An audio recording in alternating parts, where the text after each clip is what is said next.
Hi there, and welcome to this video on how to conduct user research and incorporate user feedback into the design process. User research is a critical part of creating a user-centered design. It involves understanding the needs, goals, and behaviors of your users.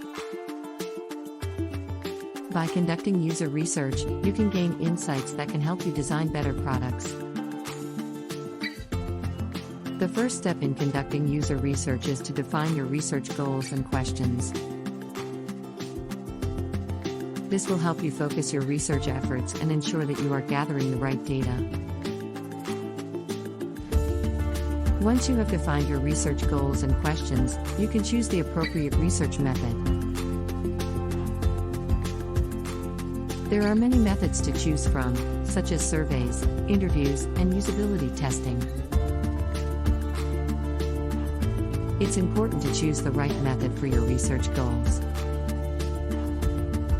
After you have gathered your research data, you need to analyze it to gain insights into user behavior and preferences.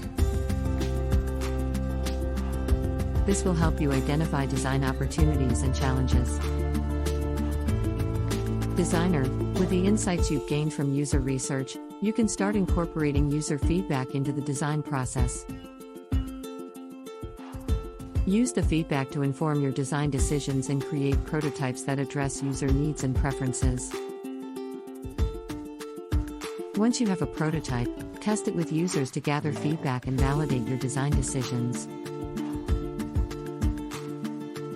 Use this feedback to refine the design and continue iterating until the design meets the user needs.